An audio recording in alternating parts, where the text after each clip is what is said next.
Good afternoon and welcome to our webinar today on competitive data to power your lead gen and sales. I'm Chad Hill, the CEO here at HubShout, and I also am joined by Adam Stetzer, the president of HubShout, and a conference room of our team in Rochester, New York.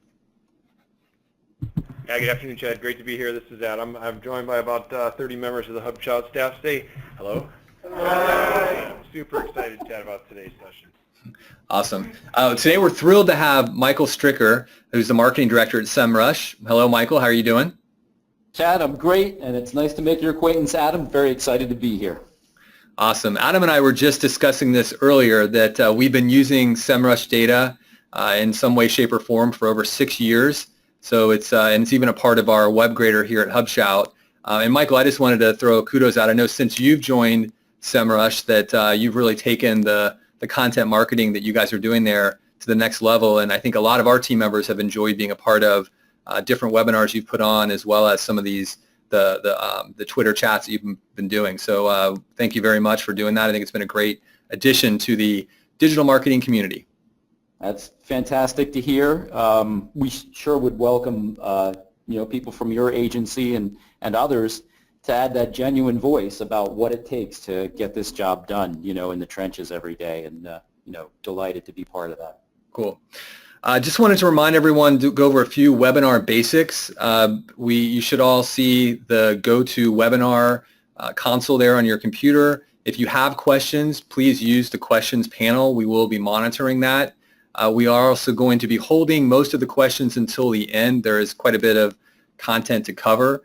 So ask your questions and we'll queue them up towards the end, or answer them if possible in the chat window. And then we will also be recording this and posting it on the HubShout website tomorrow.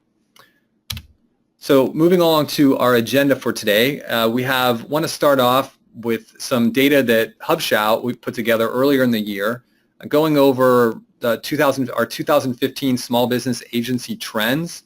Then we're going to launch into Michael's portion of the webinar, where he'll be discussing how to power your lead gen and sales with SEMrush data. Many of you may be interested in our Apple Watch drawing, which, as we said in the registration, you need to stick around until the end. The way we'll be handling that is we will be putting a link into the chat window, which will require that you drop your name and email address in so that we can do a quick drawing off of that. So stick around and pay attention towards the end. And then we'll be ending this with Q&A. Let me jump over and walk you through just 2 quick slides that I wanted to share. And I'm also, while we're doing this, going to be sharing a link to the full version of this survey that we put together and we did earlier in the year. So as we do that, just drop that into the chat window here. Earlier in the year, we went out and talked to a number of small marketing agencies that primarily focus on the small business or Main Street market. And what we wanted to understand is just what the state of affairs were with these small agencies. HubShout, we work with small agencies all the time. We have about 250 different agency partners that outsource and some part of their online marketing to us, whether it's SEO, paid search, social media, email marketing. And so we do that marketing for them through our software and services in a white labeled fashion. But as part of our relationship with those resellers, we want to understand what can we do to help them out. When we asked what the biggest challenges would be for our agency partners in 2015, the number one thing people told us was lead generation. And that was, of course, then we've got several other things that they mentioned, things like service product effectiveness, service product quality, competitors, employee skills, and technology. But that number one item was lead generation. And this plays out every day. When we're talking to our agency partners, everyone's always looking for more leads. We're always looking for ways to do it smarter and more effectively. And so we started thinking and talking to Michael about how we could work with, how he might be able to help bring some of his knowledge and what SEMrush does to help our partners out. One thing just before we launch into that part of the webinar, the second part of the slide, or another question that we asked our resellers or the people who responded to this survey, was what did they expect to be their top 3 sources for leads in 2015? And 86% said referrals, 59% said SEO, and then you can all follow along or, again, download the full report and look at some of the other information. But I think in all these cases, however you source those leads, you want to make sure your close rate's as good as possible. And what we found over time, and again, using a lot of SEMrush data and other data sources, is that if you're able to establish how a particular customer fits into the market relative to their competition, then you're much more able to sort of establish the need for your services, whether those are SEO or paid search, and able to then close those deals. So certainly a part of it is using data to close deals, but we also want to hear from Michael on how you might be able to use data to even generate more leads. So without any further ado there, Michael, I'm going to switch you over to the presenter and let you take over. That's great. I appreciate being here. I really love seeing the I love seeing the data. I love seeing the survey that you did, and it speaks highly of your company that you took the time to do that and find out what the pain points are for your own prospects and clients and agencies in general. So sort of a public service to be able to read that information and see that. So I'm just going to move over to a full screen view and start stepping through this. So hi everybody, I'm happy to be here with the audience, and I'm just going to launch in directly because I know that we've gone through some preliminary material. How competitive data can power your lead gen and sales, very important topic for all of us, and seeing that the agencies that were surveyed regard lead gen as their primary issue, I think it's important to talk. You heard Chad.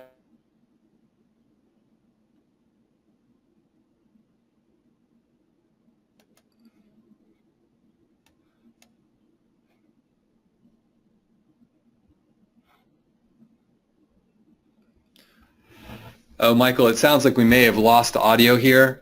So let me get everyone just, I also see the issue and the questions coming in. So let's give Michael 1 second to see if he can get the audio back on his side. Really well suited to this. Hey, Michael. Yeah. Can you hear us? Yeah, you're loud and clear, by the way. Yeah. I think we lost some of the audio on your side, so I don't know if you've got a alternative connection there. Let me find it here.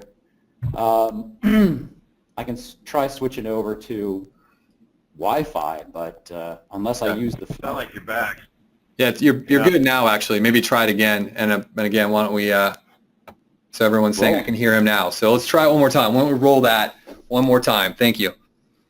No problem. Okay, welcome to GoToWebinar. And, things happen. So happy to be here with SEMrush. Glad that we hear from users that they like our blog, they like our webinars. There's a lot of learning going on. We're fortunate enough to have people who have watched our own webinar channel as much as 23 times or more, consuming these webinars, and that, some people from various search engine journal and nice media like that say good things about our ability to provide educational content. We've got some nice comments from Ann Smarty and other people in the industry. So all that's good. What else do? I speak at conferences. You might see me on the road if you go out to your, your national level SEO or PPC events. You can find me out there. And I've worked with some enterprise level brands as well as smaller businesses on down, to the local level. So I am where you are. I have to do many of the things that you do, and I have to bring success to that. So what are we going to talk about today? Competitive research, driving lead gen, building killer proposals. This is all about how you identify the leads to begin with. So making it easy for you to do this without having to pay inordinate amounts for, expensive and maybe not really well qualified leads. When you choose the leads yourself, you're going to do the best job of figuring out, who you should be talking to, and then motivating those leads that you actually speak to get the best result. So a lot of this can be done with competitive data, and that's where SEMrush has a special sweet spot, and that's what a lot of users think of us primarily for: traditional SEO, keyword research, competitive research. We've gone well beyond that. The tool is very powerful and grows more innovative every day. And just having met with our CEO in the past week, he said literally that we want to be the best digital marketing tool in the world. So the data that we gather, the way it's presented, and the things that you are able to do with it is expected to grow. If you're a user, or even if you're just a trial user, let us know if we have everything you need, and if there's more things that you need built into the tool, then by all means let us know. So we're going to show you some shots of using SEMrush for particular parts of this. At the conclusion, attendees get a free SEMrush 30-day trial if they're a new user. And please stay to the finish, because HubShout did a great job in terms of setting up an offer. You can stick through to the end and possibly win that Apple Watch in the final drawing. Competitive research for lead gen and killer proposals. So breaking this down into a few particular takeaways: how to use competitive intelligence to sell your services, whether it's digital marketing and advertising, design services, the things that our, say HubShout's clients do themselves and offer to the market, helping you find the right prospects for that. Compare and contrast with purpose. So yeah, you've got some competitive intelligence, you've got some data, but how are you going to really make your point?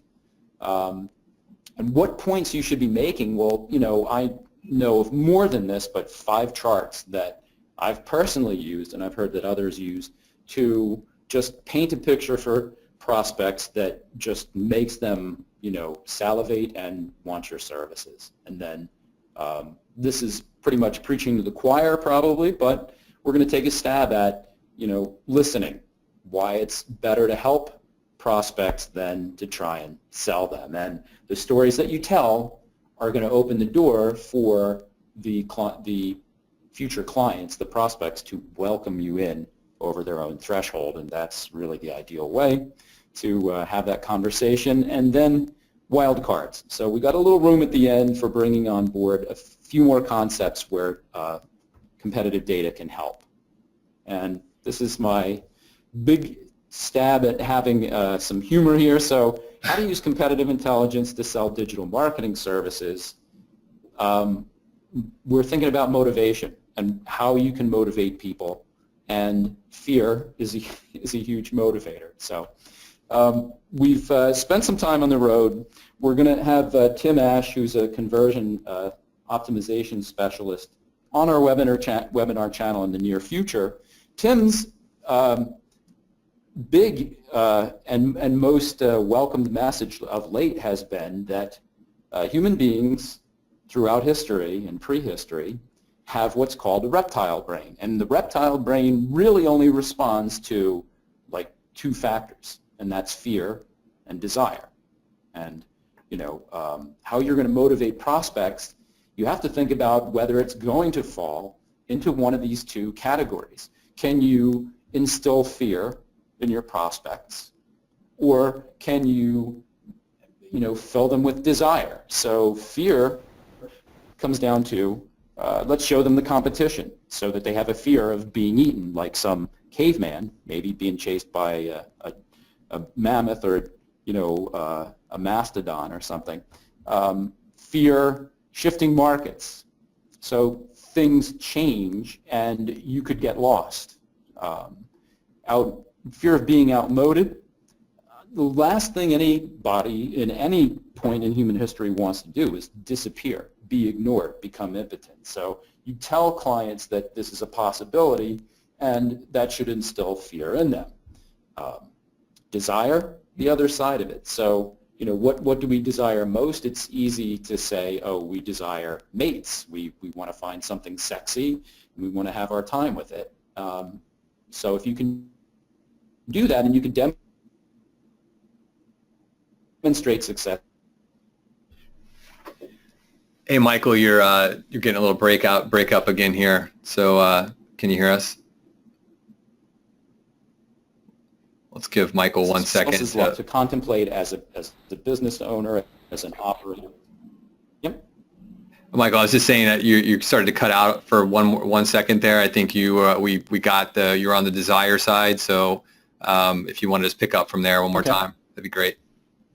Sure, sure. On the desire side, we're looking at success. We're looking at what people want most, what a business wants most is to mate. You want to mate with your customers. You want to, as a human being, you want to mate literally with, someone of the opposite sex. So you want to find something sexy and you want to go after that. If you can present this kind of success, the prospect of it, to your leads, you're going to close more deals by being sexy, by telling them that they're going to reach this success, and better even still if that story is told by someone who has used your services. So if you have your use cases and your case histories, by all means, bring them out because it's going to help you instill desire in your prospects. Eating is a huge desire, and it's lunchtime for me, so of course I'm really hungry right now. But the idea that your prospects are going to want to consume, they're going to want to consume, other businesses perhaps. They're going to want to consume market share, and you can bring out that desire in them. And looking for novelty, looking for new things to play with, new playgrounds to play in, new kinds of digital marketing that perhaps haven't occurred to people before. Great opportunity to sell additional services, especially if you're also able to instill fear at the same time you're presenting them with desire. So this is really key. People make buying decisions on an emotional basis, so by all means, evoke that emotion in them. Try to bring it out. Don't do what I do during my presentation, which is bore you to death with a bunch of slides and a bunch of bullet points, but you want to be as emotionally evocative as possible. So we're going to move into competitive research for lead gen, how you identify and how you motivate prospects using competitive intelligence. And at first, I'm going to run through a lot of different aspects of digital marketing that you can use to identify prospects and then simply to motivate them. So we'll start out with the one that I'm most familiar with that drives the majority of traffic as a source to so many domains on the web, and that's search. So whether we're talking about search, either paid or organic search, we're traditionally talking about keywords. So how do we identify prospects? It's a very, very simple idea. You identify the domains that share the greatest number of keywords with you. When we say share keywords, we're talking about domains or sites to which Google is happy to send lots of traffic for the same keywords that your website is recognized for. When you identify those sites and they're doing well in search for keywords that you share, it's a good sign that these are competitors. Now, your competitors, fine. As an agency, as a consultant, maybe you need to do your own competitive research. Absolutely. But when you're thinking about prospects and you're thinking about using keywords in search, to identify them, you're talking about taking your best customers and entering them into a Google search or into a tool such as SEMrush and finding out who their competitors are. Chances are, if you've got some success working for one company, then their search competitors are good prospects for you. Very simple idea. Can't state it strongly enough that competitors provide a good source for prospects, for additional leads to be followed up on. If they're in a different geography, it's not necessarily a conflict for you to work for multiple companies in the same vertical, right? So doing this in a more localized way, finding reasons why companies have territories that don't overlap necessarily, you can take what you've learned and the success that you've achieved for clients, and you can parlay that into more business with more clients. In addition, identifying prospects, you would be looking for high traffic. Sites that are already achieving high traffic for high monthly volume keywords have a certain level of knowledge. Perhaps they are astute about digital marketing. it's probably easier to sell digital marketing services to people who understand it than it is to people to whom you have to address so much education and so much training. You may choose to invest that time, but if you can find people who are already doing fairly well but have a few holes in their armor, chinks in their armor, so to speak, you could probably make some serious dollars with spending less up front yourself. In addition to that, easy to identify prospects when you find competitors for perhaps an existing client or other competitors, and you find that their brand name is being used by others as a keyword for their, especially for their paid, but may also be used in a B2B sense for gathering organic traffic. So you've seen people use competitive comparisons, and they build a table, and they say, oh, you know, my business has all of these different features, and this other business only has just so many features, and obviously I'm better, I have a more well-rounded product. Well, that's an organic use of keywords. If the keywords include a brand term and you're going head-to-head with competitors, that's a good sign that you're a strong competitor. But finding a prospect who is on the sort of receiving end of this activity and whose own brand terms are being used by others in a competitive sense is your chance to get under their skin. It's your chance to maybe reveal this to them and get a much, much stronger prospect who's now motivated by fear that, what do you mean they're using my brand name? And they're paying for ads and somehow they're using my brand name in the text of the ad, and, you know, how can they get away with this? Is this legal? So doing that, that's going to get you a lot of motivation. And then niche. So finding businesses that are related by keywords. You know, there's plenty of other tools. SimilarWeb is relatively easy to use. You can run domains up in there and find similar domains, maybe using similar keywords. And in some cases, the scale difference is huge. You may see Amazon and Wikipedia coming up, and they're, yes, maybe they're competitors in a keyword sense, but maybe their scale is just too big to be a serious consideration for your own prospect list. But SEMrush provides a great tool to do this. If we take this whole thing and we just turn it on its head, we're not identifying the prospects anymore, but we're actually thinking about how we would motivate them. What are keywords? Keywords are words, keywords are phrases, keywords are now actually full sentences in many cases. There's spoken search, and there's lots of different approaches that Cortana, Siri, that these tools are taking to Google now. To improve search for mobile, they accept the spoken word. You can discern your keywords, what kind of intent your search has, so that it can produce better results for you. So keywords are the semantic method of getting similar results listed, and then content superiority. So Google's making a judgment which sites actually are more relevant, have better, fresh, unique, useful content, and this all helps when you're identifying prospects. And traffic. So motivationally, you would think that if you could demonstrate that, you know, there are some very serious competitors who are just taking share away from, you know, traffic share away from your prospect, then that should be the biggest motivator. And it also should be a sign for you if you go to a prospect and you show them the traffic levels that are going to competitors, unless their whole production and logistics model is totally swamped by the level of business that they're doing at that time, they should be very interested in getting that traffic and converting that traffic, and you should be the one to help them. But if they're resistant to that and they just somehow say that they've got everything that they can handle, then move on, because you know, they're not going to be a good prospect for you or really for anybody else.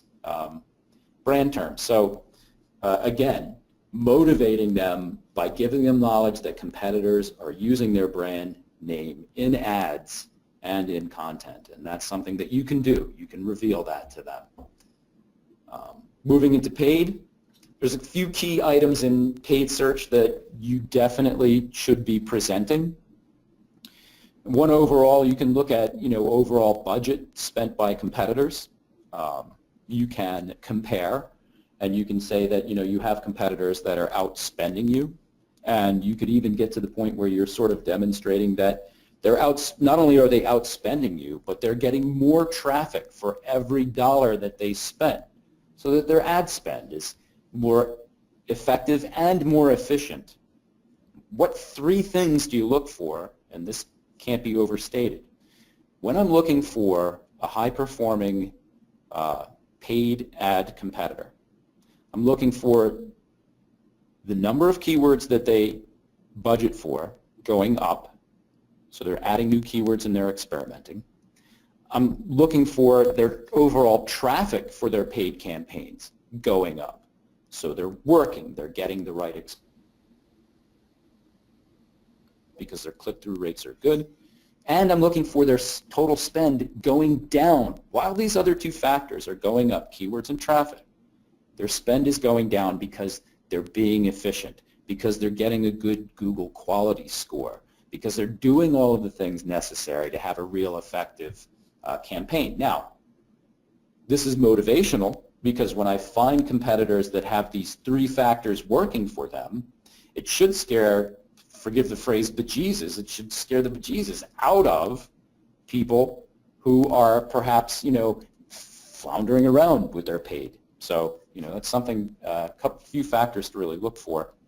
Paid search, overall budget, yes, we want to look for the overall budget. Sometimes people who, especially those who haven't had the budget to begin with, do a lot of spending before they find what really works. So a lot of people think paid ads are an instant spigot and you turn it on with money and you turn it off again, but it may take you 6 weeks or something to figure out if something's working or not. So, looking for overall budget, looking for weakness in a prospect, and looking for strength in their competitors. Also, identify and motivating prospects. PLAs, Google Shopping. Google Shopping ads are the highest converting paid ads for many merchandisers. When e-commerce wants to convert, combining that little picture in the upper right of a Google result with the price and a link, that works gangbusters. These are ads that are presented by Google to give people a direct result. They can click on it and consumers or businesses can buy immediately and save a lot of clicking around. So it's been said that Google Shopping ads, PLAs, suck the commercial intent out of a SERP. So when a SERP appears, search engine result page appears, for a particular product name or a term such as, say, baseball gloves, it's that time of year, and you see a bank of 6 or 8 or so of these PLA ads, they're going to get most of the clicks on that page, just automatically. They are going to outdo all of the AdWords ads on the page, and there are some who even say, if you're going to do PLAs, don't even do AdWords on that page. And they're certainly going to outdo the organic results. It's the picture that's the key. So people are going to go there in droves, and if you're talking to a prospect and they're not in PLAs, they haven't fed their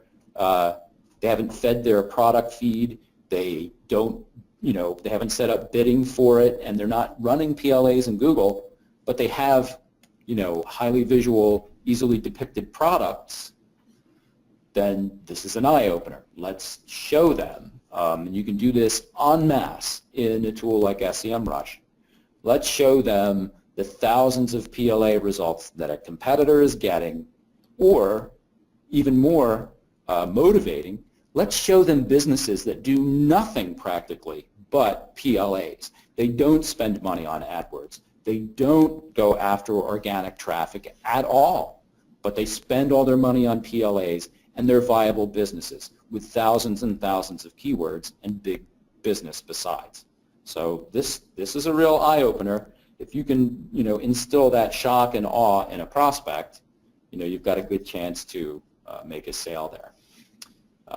talking about identifying and motivating, okay, local SEO and mobile search, we've just been through Mobilegeddon. Maybe not as a big an effect on a lot of businesses as may have been expected, but it is going to continue to be filtered and changed by Google going forward. It's always a good idea to have a mobile presentation, especially if you are certain kinds of businesses. But what can you show a prospect, and how can you identify these? Well, one thing is to use a tool like SEMrush, and we have an aspect called a tool called Position Tracker. I can set up this report, and I can find the ranking and the volume and the traffic for domains by location, right down to the city level, which is great and really wasn't possible before, except if you did this individually. And so if my services, I find that, I'm going to do a regional ad business, places that I can travel to within driving distance, I can set up a bunch of cities, I can set up my position tracker, and I can look for particular kinds of businesses efforting certain kinds of keywords, and I can do it by certain areas. And now I've got a really effective list of prospects that I can go after, even to the extent where I could go and visit them and help close the business. I can also take my mobile search traffic and position and all the rest of it, and I can see the results at the smartphone level, at the tablet or desktop level. So for certain businesses like restaurants and contractors and auto repair and things, the device that's used to a large extent, now even to the extent where it's becoming more the standard and it's over the tipping point, are smartphones. There's some businesses for whom local and mobile search is the dominating factor. Find those businesses. If you are in design, if you are in development, find those businesses and go after them because of Google Pigeon and now Mobilegeddon, they could be suffering big time, and you could be really helping them. So we're looking for this. And also as an aside, it's not always possible to see national firms who are doing something at the franchise level, and maybe they're doing something locally. You can see their ad spend and such when you look at this more granular level. So they can turn up as pretty stern competitors. If you can close a piece of franchise business based on that information, fantastic. You might find a multi-franchise owner who has 12 or 17 fast food restaurants or something, and you could get all of that business. On the other hand, you could take somebody else who's really a local business and they have a single location and show them that a national company is out to get their market. And again, that's pretty strong motivation. Moving to competitive research, identify and motivating using social. So this is not necessarily where SEMrush shines in particular, but we know that people spend, especially on their smartphone devices, they spend the majority of their time in apps and especially in social networks. So this is obviously a value. What will you do to identify and motivate prospects? Well, one is finding networks of value for your particular prospects. So I have an idea in SEMrush. I have a certain list of competitors, and now I go off and I look at their social networks that they employ. Where do they have the most followers? Where do they have the most frequent messages going on? And then I can think about how effective that is for them. Are they being dominated by others? Are there people making more effective use of social? Certainly. You can find this in almost any case. Are they on the right networks? Are they using them the right way? Are they on a visual network, maybe trying to just put links in there? Are they, not using them the right way? Networks of scale, when you get into the bigger stuff, you may need bigger tools to put prospects up against one another and understand just how fast they're growing. Follower growth is a big factor. It's recognized by most brands as being a metric that they track and that they try hard to achieve. Do you know how rapidly they're growing, or have they stagnated at a certain level and they're just not going beyond that point. If so, you have an idea what perhaps you could be selling them, especially if comparatively and competitively others are doing better. And then engagement, so using particular tools to see which sites are getting the most social sharing. Likes, thumbs up, are they getting retweets, are they getting conversations, and tools to do this. Moz has their tool Follower Wonk. It's great for understanding who among followers are actually being active, who is retweeting particular domains or social profiles most frequently. Social Crawlytics is great for finding the most shared content on particular sites. In particular, I love BuzzSumo. It's a great tool to go in, enter a domain or enter a keyword, and find what has gotten the most shares in recent history. It's hugely useful tool. Now, as far as content types, again, using BuzzSumo, I can find out what formats are getting the most shares. Not just that, this particular domain has good stuff that people are sharing, but what is it? Is it a blog post? Is it an article? Is it a quiz? So these are really useful insights. When you can do this to a domain, you can talk to them specifically about holes in their strategy. When you do this to their competitor domains, you can talk about the market, the field, the landscape, where the minefields are, where somebody's really making serious headway, and perhaps your prospect is not. So point that out. Headlines, knowing specifically as a content marketer or a writer what headlines are really powerful and working very well. So seeing what angle they take, what approach they take, this can be very useful for content.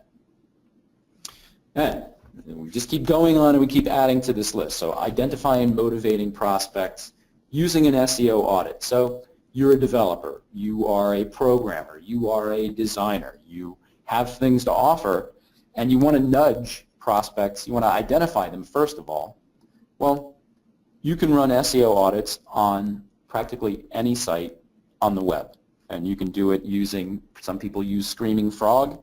I used to curse when I couldn't devote enough RAM to Screaming Frog, or it would freeze up on me because the site I was looking at was too big, or I had to just basically walk away from my computer for the night while it did this audit, and got a great result, got a great overview that gave me insights about particular issues that a prospect faced. But if it took me all night to get that, that's a pain. SEMrush runs SEO audits. You enter the domain. It's pretty simple and straightforward. And within a short frame of time, you're going to get those results. And if you choose, you can get those results sent to you via email on a periodic basis. You want to get the results weekly? Great. Get some reminders. It's good for your own site, but it's great for identifying prospects who have particular problems. Maybe haven't fixed them yet. So every week or month when you get the report and you have this person on your prospect list, you can get back in touch with them and say, hey, I see that your warnings in the SEO report have doubled. And so you're going backwards. And this could open a conversation for you, for your salespeople. Page speed. We've all heard it frequently recited that every half second of time that a web page takes to display beyond about a second and a half can cost a significant percentage of conversions, can cause people to bounce away, bounce back to Google, do another search. All of this hurts your SEO, all of this hurts your conversion, makes your site less useful. For goodness sake, running page speed, there's lots of free tools online. Do it. And if it's a particular issue for a client, let them know about it. Especially, again, if competitively others are, eating their biscuit. They've got everything working for them on these other sites, but the person you're talking to, their website is slow. They'll never get there if it's slow. Mobile ready? Yeah, test it. You can test domains yourself, and you can find this out. So if you're looking for this kind of business, run Google's test. Run W3C's test. Run a test using your own browser tools. Get an idea what these websites look like on mobile devices, and what could be problems for people and use that to build a prospect list. Built with, get a quick read on the tech that's used on a particular site, what OS they're using, what server software platform they are on, what they're using for e-commerce, what they're using, are they using Optimizely or something for conversion rate optimization? Are they using all kinds of different tools? When you find out what they're using, you can make definite suggestions about things that they could or should be trying, especially, again, if you point out that others are, more invested in, say, heat mapping or practices that are going to help them get better conversions over time. Finally, to me, this is the biggest point in this entire presentation. That is that you can do a lot of this looking around. You could look in Google, you could look in SimilarWeb, you can find competitors for sites, and you can use that as a lookalike marketing method to find prospects to pursue. That's fine.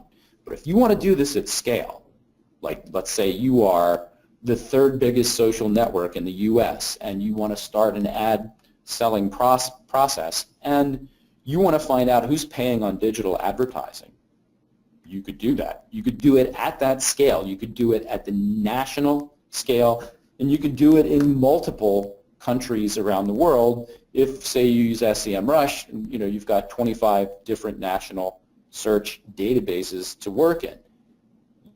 Don't have to do it at that huge level. You could restrict, using localized keywords, you can restrict this to a smaller scale and make it more useful for a smaller regional kind of business. But using custom reports to find out the information you want is a first step to getting a big lead list at scale. Of course, once you've got a big lead list, you really have to attach contacts, or it's not going to be useful for yourself or your salespeople. So, have a good idea.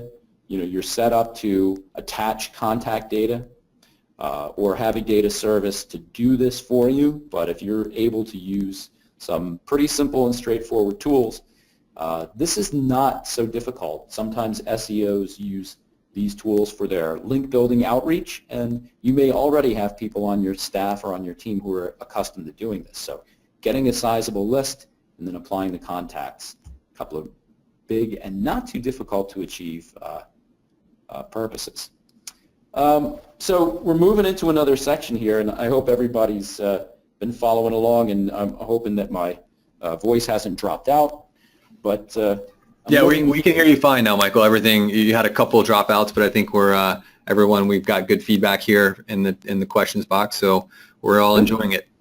Good. Okay, we're about 3/5 of the way to the finish line, and I want to get to the end in time so that people can find out who won an Apple Watch, and I hope that we got some good questions. So compare and contrast with purpose. This is going to be very brief, and I don't want to preach to the choir. Everybody feels like they have a good way of presenting the information that it takes to get somebody to sign a contract, to get somebody to give you that check. And good for you guys. If you're in acquaintance with HubShout, they're going to offer a pack of formats that you can pick up and use for creating proposals and for creating lists and things like that that will help you close business. Start using them right away if you're not already. I mean, it's great to be able to present this information. So how are you going to get the best result? You're going to emphasize and even exaggerate, but what will you not do when you're going after this business, when you're comparing and contrasting sites and pack? You don't want to oversell. I'm already overselling during this presentation because I have overstuffed it. I have tons and tons of information in here in the hope that you will find something really, really useful. And I'm giving it away for free. I'm giving you information away for free. If I was selling it, I might have just stopped with like 3 points. Boom, done. It's not an overstuffed proposal. It's easy to focus on the things that you have the greatest challenge in achieving, and that's what I want to help you. That's want to sell you that specifically. The rest of it, I'm going to let it go I don't want to get too crazy with a package. I don't want to sell you every single service that I have. Yes, between myself and help from my white label agency, I can do organic, I can do paid advertising, I can do social media, I can do lots of things. But just be careful about bundling too much stuff together. Why? Because you may end up with everything being rejected just because it's too much to consider all at once. And then on the do side, so scare with share. So comparing and contrasting, it's not enough to tell a client that, here's your numbers and they're weak. Oh no. Here's your numbers next to your biggest competitors, and this is why you're weak. Not only are you let's say your traffic overall is only 20% of your biggest competitor, but your competitor's traffic grows at a rate of 10% a month on average. And if this continues, you could be out of business in months. And so that's scaring with share. You're comparing them. Teach with reach. So if a company wants to grow and they're not reaching more people, reach, impressions, these are very basic marketing terms. So this is what the conversation frequently comes back to, teaching with reach. If your prospect's reach is not as great as a competitor, then you need to have this conversation. And you can show them their reach versus the competition. What share of search are they getting for their terms versus others? And we'll see some illustrations of this shortly. Corner office talk. So speak the language of the business owner, the person that you're talking to. It's not necessarily, the kinds of things that we're all accustomed to speaking of, things that get us excited may not really impress the person that you're talking to. So you want to talk about things like, I'm just going to look. So all right, so it's not rank. We all talk about rank, and many of us agree that rank is not the most important thing. It's not even traffic. Okay, if I can get you traffic, you still have to do what? Convert. You have to have conversions. You want to talk a higher average order value. You want to talk about revenue per transaction. Now, these are things that get you in the wheelhouse of the prospect, that you can talk about how effective they are being selling the traffic that they're able to attract in the first place. And talk dollars and cents, and you'll find that people are going to understand you. Tell a story in pictures. Illustrate your points. Make it graphic. Don't write dense text, paragraphs deep, because too long didn't read, right? You're going to meet with resistance, and people are just going to drop it. So be as powerful as you can. And when you speak to prospects and you have a success story to tell, speak in the voice of others. So SEMrush, we're very fortunate that we have good customer service and people respect our brand. So we find people who are pretty well known in the industry, and they will say good things about us. Like specifically, here's a guy, Chad Pollitt, relevance.com is the domain that he works for. He's very, very good and very smart about PR and promoting content. So he says, he remembers 6 years ago when he was just starting to make a name for himself in digital marketing. He would use SEMrush to create competitive reports for prospects, which is what we're talking about today. He says those reports helped him close more business than any other thing that he did in the sales process. And that was, as long as 6 years ago. According to my conversation with Chad, the volume that he was talking about was millions of dollars of sales that gave him the success that he needed to advance in his career. So now, if I told you that, maybe that would not mean as much as the words that come out of another person's mouth, and therefore user case studies are very, very powerful. All right, let's move into something a little more graphic. I've been blah, blah, blah in here for a while. So if I can get into 5 charts that graphically drive prospects into your arms, and they're enumerated here. So you want an overview that demonstrates in a clear way immediately relative strength and weakness. Domain versus domain. I want to play the prospect up against their most competitive domains that they're up against in search.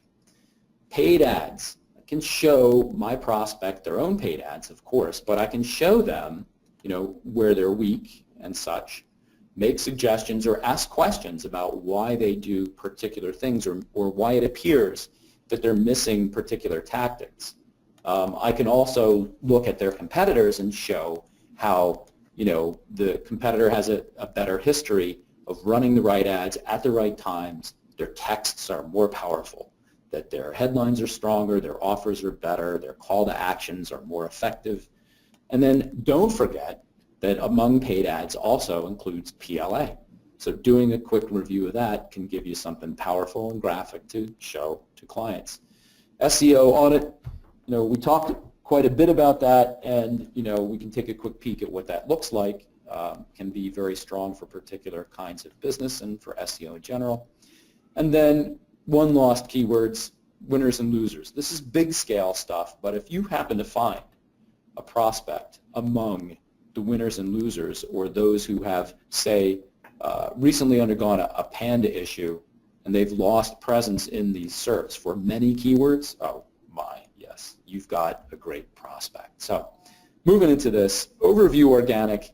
In SEMrush in particular, I look at Wilson.com. I'm thinking baseball, I'm thinking baseball gloves, and I'm looking at them. Who would have guessed that in organic search, Wilson is up against a domain by the name of tennis-warehouse.com, who has, almost 3 times the number of keywords for which they receive traffic in Google, and has, more than double the total traffic that Wilson.com does. Now, Wilson does lots of things. They've got the tennis thing going, they've got baseball going, they've got, all these products. They're getting beat out by a specialty e-com, just overall. And we see what their traffic organically would cost. So $168,000 is the traffic cost for Wilson.com's organic traffic. So part of the story with them is they appear to be doing pretty well organically. That's, if I had to pay for AdWords advertising sufficient to drive that level of traffic that they get organically, I could be spending $168,000 a month. Okay, so they're spending, they're getting a lot of organic traffic, but they're up against some pretty sizable competitors, and I can scale those competitors and tell the story in a big comparison way. If I go a little deeper on an overview against organic competitors, I can identify right away pretty much the most competitive domains that they're up against. So I'm looking here, I see Just Ball Gloves shares 700 plus keywords with them. Their traffic is large, organically speaking, and that the price of their traffic, they've actually, it's not as much, it's not that they would pay as much for that traffic, but they're also efforting a goodly number of ads keywords. So I'm looking at organic here, but I'm already getting a sense for what's getting them paid traffic. Same for Midwest Sports. Many more search engine keywords are making them appear in the SERPs. And getting down to Tennis Warehouse, sharing 1,200 keywords in common among the domains, knowing that they have a total search engine keywords, 20,000, almost 21,000 keywords are working for tenniswarehouse.com, makes them a very powerful competitor. And if I were Wilson.com and I were looking at this, I might be thinking, am I really looking at the right competitors, and maybe I should be doing something. Overview paid. So just like we looked at the overview for organic here, I'm going to go down and I'm going to look at the overview for paid. Who are my competitors in paid? Could be very different. So here in organic, it's tenniswarehouse.com. But here in paid, it's Baseball Express. Oh, well, this is completely different. Wilson.com efforting 2,000 keywords. Baseball Express efforting 6,000, 3 times budgeted by Baseball Express. Hugely outspending probably Wilson.com. Getting traffic on the order of 11,500 a month, and Baseball Express doing lots more keywords, getting 1.5 times that level of traffic that Wilson gets and what it's costing them. So knowing this before I talk to Wilson just paints a big picture about who their real competitors are, both in paid and organic, and gives me a great story to tell. So let's move on from there. Let's talk about domain versus domain. Primarily, what I'm doing is I'm showing prospects who their competition is and how they compare. I can do this for organic traffic, I can do this for paid traffic and AdWords, and I can now do this for PLA, which is a nice aspect, especially for those who are selling, merchandise that can be depicted. When I'm comparing them, I can choose how to compare them. I can compare all keywords among all these 5 domains. I can find the unique keywords of the first domain. Let's say I put Wilson first. I can find what they get traffic for that others do not, and that's their own special opportunity. But I can do it with competitors, and I can say keywords to each one of these domains. They have tens or hundreds or even thousands of keywords that work for them that Wilson does not get traffic for. Oh, well, that's a huge opportunity. Sure would love to present that. So I get down a little deeper and I play these out one against another, and I find that they're sharing overall 6,435 keywords, just all keywords among them. And I look in here and I see this, and I'm looking at the total volume of these keywords and where each of these domains ranks. So, Under Armour shoes, Baseball Express is killing on that in position number 4. Maybe they're not bidding the most that they could to get that traffic.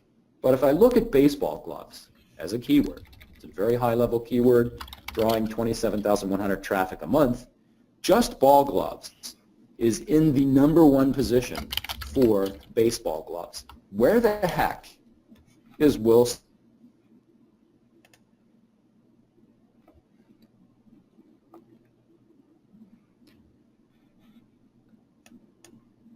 All right, everyone, I think we've lost the audio here for a second. Let's see if Michael comes back.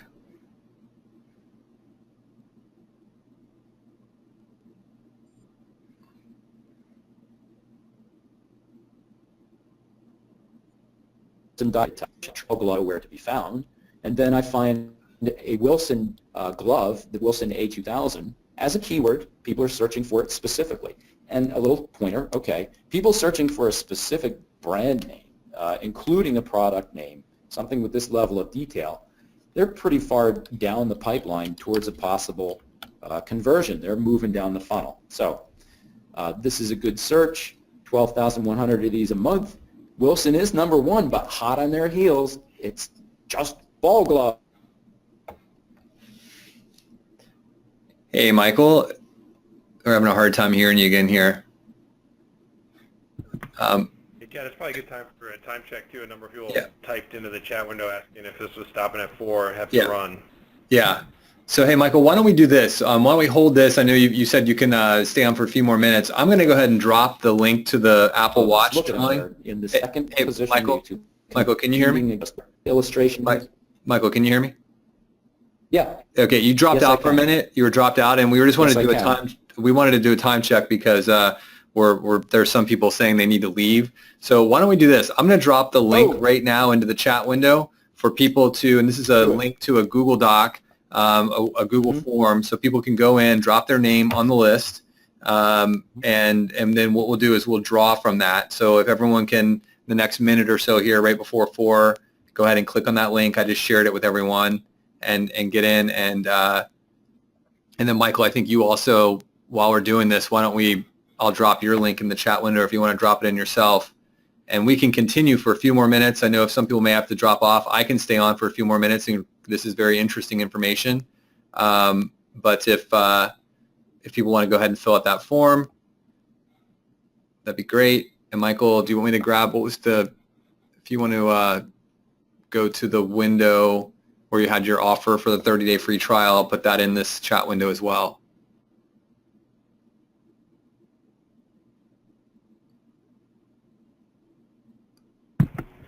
Chad, I would suggest, there were a lot of questions in the chat window. I would suggest that we type up some answers to those and put those out on hubshop.com on the blog tomorrow. People Okay. come back, some people want the recording. Okay. So anyone's question we didn't get to, I think we should commit to writing those up and maybe have Ashley take a whack at those for the blog tomorrow. Just Absolutely. come back to hubshop.com and pick up the answers. And I know we actually have to vacate the room for a session ourselves here, Okay. Chad. I'll stay on with you, Michael, and we can finish up for those people who have a few extra minutes. But Michael, if you want to go back, go back to the slide where you had the link to the 30-day free trial, because I do want to put that up, and I'll just type that into the window here. Cool. All right. So you want the link for? I have the link. I've taken care of the Apple Watch. Yep, that's it. I just want to let me just type this in real quick here. HTTP bit.ly.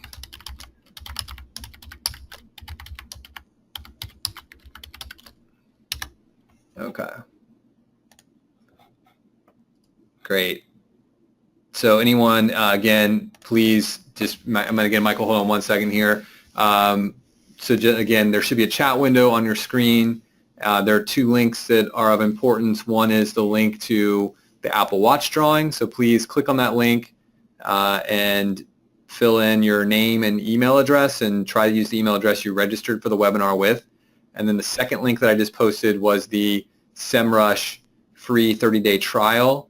A lot of great stuff that Michael's been sharing with us. I'm going to go back and try some of these tactics you were talking about, Michael. Some of the stuff is not even sure if I've done all these things. So really, really cool suggestions.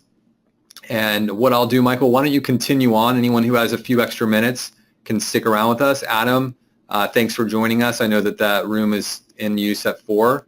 So Michael, let's keep going. And then what I'll do is the winner, I will email and let them know how we're going to get the Apple Watch to them. That's great. And, sorry for running a little long here. Trying to jam a lot of stuff into this, but hopefully, we've got some good information for people. And be happy if people would take advantage of that trial and try some of these techniques, any one of which can, help you with what seems to be one of your primary issues as an agency person is, stacking, getting your pipeline full of good prospects. So looking at paid ads, we're looking at copies of paid ads here.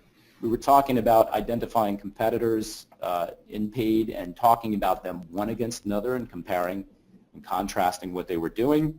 If I were looking at paid ads copies among Wilson, I might be tempted to say that they get a lot of their keywords stacked up in groups. We can see 365 keywords going against the Wilson official store. I'm sure that lots of people shop for Wilson official. They want to go direct, but this is kind of bland advertising, and one of the things that they do that has some effect probably is free shipping on orders over 50. Things like this can really make your ads enjoy a much, much higher click-through rate. So just, right off the top, looking at the ads that Wilson invests the most in, these may not be as powerful as they could be. So this gives me a sort of prying point to talk to this particular prospect. Likewise, when I'm looking at their history of ads, and this comes up in a calendar format, and you can see this more on the right-hand side of the screen, for their baseball keywords, when they run ads, I can find gaps in their seasons when they're running. So why would I not advertise a Wilson baseball glove to a new father who has a baby at home or a toddler or somebody, wants to get him his first baseball glove for Christmas, right? But I look in December and they're not advertising against Wilson baseball glove in the month of December, prior to that in November. Is this a well thought out strategy on their part, or is this just like, oops, I didn't do that, and you could be the one to point this out and get some business for appearing fairly astute, as well as various other gaps or holes in their advertising strategy. This cries out seasonality, and so if you have